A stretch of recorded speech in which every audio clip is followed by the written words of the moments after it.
猖狂！看招！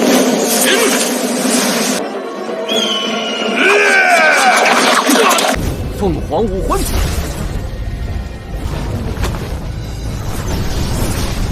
是让本座诧异呀。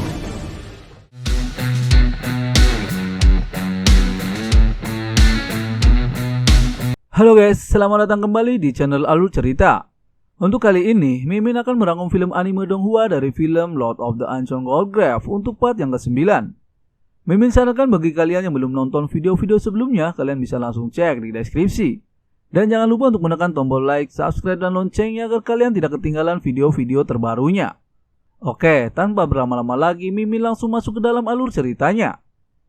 Di episode sebelumnya, sekelompok dari klan Luo, mereka membawa bantuan dari klan Tan bersaudara dari aula bela diri petir. Mereka pun semua langsung menghampiri Lin Feng untuk merebut Valkyrie Order dan bunga teratai gioknya. Lalu, Du Junyi mengatakan kalau mereka semua mengambil keuntungan di saat Lin Feng kehabisan kekuatan jiwanya. Namun Nona Xiaoxiao juga mengatakan kalau ia akan membantu Lin Feng dan tidak membiarkan mereka menyentuhnya. Lin Feng juga angkat bicara kalau hal sekecil ini tidak perlu merepotkan Tuan Putri. Lin Feng, 交出武神令就好，受死吧！ Karena tindakan klan Luo sudah terlalu keterlaluan, Lin Feng akan melawan mereka tanpa menyentuh. Dan jika mereka menyentuh pakaian Lin Feng, berarti Lin Feng mengaku kalah. Sekelompok klan Luo pun sangat marah mendengar semua itu dan langsung menyerang ke arah Lin Feng. Burung elang Xiaotian pun tak tinggal diam, ia langsung menangkis serangannya. Lalu Tan bersaudara langsung memadatkan formasi pembunuh pertamanya. Namun elang Xiaotian mengcounter serangan mereka dengan keterampilan jiwanya yaitu naga pedang bulu, yang membuat semua kelompok dari klan Luo terpental dan terluka. 猖狂，看招！小天，去吧。是。啊，这是惊天当空！ Elang Xiaotian pun sangat senang karena bisa membereskan mereka semua sebagai pelampiasannya. Nona Xiaoxiao pun tercengang melihat Lin Feng mengalahkan 6 praktisi kuat sekaligus dengan hanya satu serangan saja. Du Junyi pun mengatakan kalau Lin Feng benar-benar seorang yang sangat mengesankan dan benar-benar jenius langka yang pernah ada. Ia juga mengatakan kalau burung elang Xiaotian merupakan roh pedang dan roh pedang bukanlah pedang biasa yang dilahirkan. Seketika itu, Lin Feng mengatakan kepada semua sekelompok klan Luo, siapa lagi yang berani merebut Valkyrie Order-nya. Mereka semua pun ketakutan dan langsung melarikan diri. Lalu Lin Feng memberikan beberapa biji teratai giok itu kepada elang Xiaotian. Mereka pun langsung berkultivasi untuk menyerap teratai giok tersebut. Beberapa waktu kemudian, Lin Feng berhasil mencapai ranah spirit martial dan seniornya mengatakan kalau Lin Feng sudah berkembang dengan pesat dan ia meminta Lin Feng untuk bekerja keras. Lin Feng pun menjawab kalau alam rahasia Changsheng benar-benar menakjubkan. Berkultivasi di lembah Changsheng selama sehari sebanding dengan kultivasi selama 10 hari di dunia luar. Seniornya juga mengatakan kalau burung Xiaotian juga sudah mengalami kemajuan dan sudah bisa diandalkan. 走走。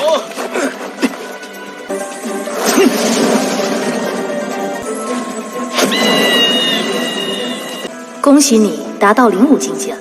Seketika itu, Lin Feng pun akan pergi, namun ia menghampiri Nona Xiaoxiao terlebih dahulu.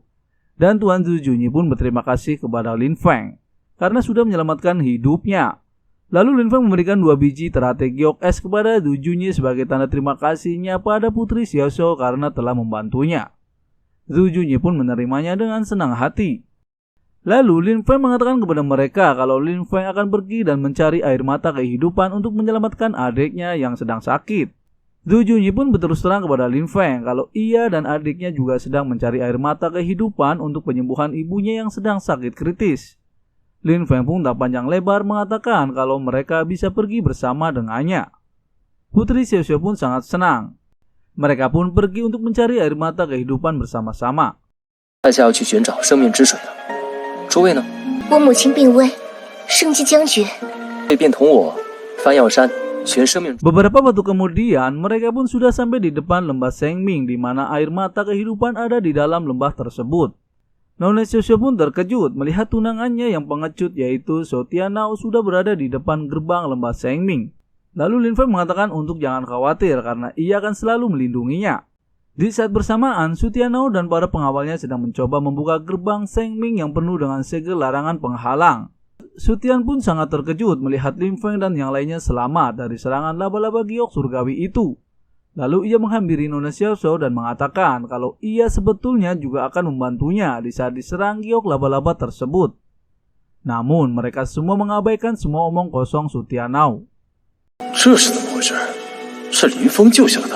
Lin Feng mengatakan kalau larangan penghalang itu seharusnya dari zaman kuno. Jika ingin memecahkannya, takkan begitu mudah dan ia akan memeriksanya terlebih dahulu. Lin Feng harus bisa memecahkan prasasti kuno terlebih dahulu supaya bisa membuka penghalang itu. Dan Lin Feng langsung menggunakan dewa formasi untuk menunjukkan caranya. Ia mengatakan kalau formasi itu terdiri dari 5 elemen. Dan setiap elemennya berisi kekuatan luar biasa dari 5 elemen. Dan jika berhasil membukanya, kemungkinan akan ada perlawanan. Su Tianao pun mengatakan kalau Lin Feng hanyalah omong kosong belaka dan tidak mungkin bisa membuka segel tersebut.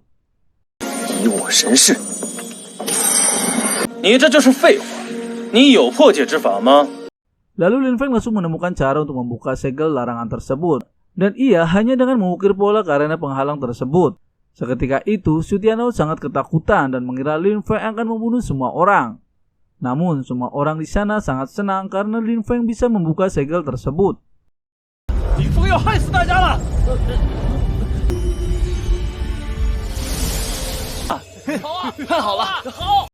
Nona Xiao Xiao pun mengatakan kalau prasasti kuno itu sangatlah rumit. Namun Lin Feng bisa membukanya dalam sekejap. Mereka pun semua masuk ke dalam lembah Shengming untuk mencari air mata kehidupan. Sesampainya di dalam lembah Shengming, para pengawal langsung menghampiri pohon kehidupan yang bisa menambah umur juga keabadian. Tuan Zhu Junyi pun berterima kasih kepada Lin Feng yang sudah membuka segel larangan tersebut. Dan ia akan segera mendekati air kehidupan bersama adiknya dan para pengawalnya. Su Tianao pun sudah membayangkan kalau ia bisa mendapatkan air mata kehidupan, ia akan menjadi terpandang, bahkan bisa memasuki 7 sekte utama dengan mudah. Lin Feng pun segera menghampiri air mata kehidupan yang sudah ada di depan matanya. Namun tidak semudah yang mereka bayangkan untuk mendapatkannya. Di danau air mata kehidupan ada sesosok iblis roh jahat wanita yang menjaganya. Dan ia langsung menyerang dengan ilusinya. Mereka pun semua akan mengambil air mata kehidupan. Su Tianao dan para pengawalnya pun sudah masuk ke dalam ilusi iblis tersebut. Dan mereka semua langsung dimakan oleh tanaman pohon roh iblis itu. Namun seniornya mengatakan kepada Lin Feng untuk sadar dalam ilusinya. Dan meminta menggunakan teknik dewa tertingginya.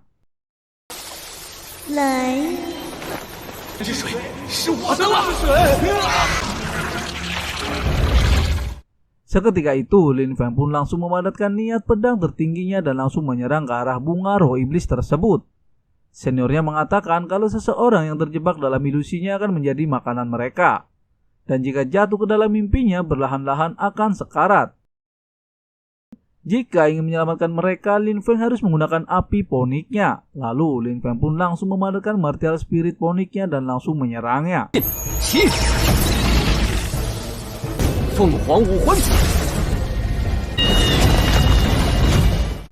Iblis wanita itu pun sangat terkejut melihat Lin Feng bisa mematahkan ilusinya. Burung Xiaotian pun tahu kalau wanita penjaga air mata kehidupan itu adalah roh jahat. Seniornya juga mengatakan kalau pohon kehidupan tua yang ada di depannya walaupun sudah sangat dekat, tapi kabut yang berada di atasnya dipadatkan menjadi embun kehidupan. Dan embun itu lebih murni daripada air mata kehidupan. Seniornya juga mengatakan kalau aura jahat itu tidak mudah dikalahkan. Lin Feng pun berterima kasih kepada seniornya karena sudah menyelamatkan untuk kesekian kalinya. Lalu tindakan Lin Feng yang pertama harus menghilangkan embun kehidupan dari daunnya. Namun di saat itu juga muncullah tubuh iblis spiritual dari Raja Iblis An Yu, juga disebut Mei Ling. Iblis jahat itu juga mengatakan kepada Lin Feng kalau Lin Feng masih sangat muda tapi mempunyai api ponik. Dan dia langsung menghampiri ke arah Lin Feng dan membisikkan kalau ia ingin mengobrol santai dengan Lin Feng. Namun Lin Feng tidak mau terjebak ke dalam ilusinya yang kedua kalinya. Ia pun langsung membakar roh jahat yang ada di sekitarnya dengan menggunakan api poniknya. Xiaotian juga mengenal dengan sosok iblis jahat tersebut. Ia menceritakan tentang asal-usul iblis jahat tersebut. Ia mengatakan kalau ada sebuah legenda di zaman dahulu, ada 5 raja iblis yang memimpin untuk menyerang benua Gusen. Satu persatu para dewa pun berdatangan dan menjadi pertarungan berdarah. Tapi para dewa kuno kewalahan melawan mereka. Pada akhirnya dewa kuno yang tak terhitung bekerja sama untuk menyegel 5 iblis di 5 benua yang berbeda untuk kedamaian yang singkat. Dan mereka yang tersegel adalah Raja Iblis Anyu. Namun di saat itu juga ia berusaha untuk melawan. Pada akhirnya 5 tubuh spiritualnya berhasil lolos. Mereka mencari kesempatan untuk menyelamatkan tubuh mereka. Kelima tubuh spiritual ini yaitu Anling, Yuling, Moling, Siling, dan yang terakhir adalah Meiling. 由五大魔尊率领魔族入侵古神大洲封印的，便是暗月魔尊，分别是暗灵、月灵、魔灵。 Dan bagaimana keseruan ceritanya kita akan bahas di part selanjutnya ya. Terima kasih.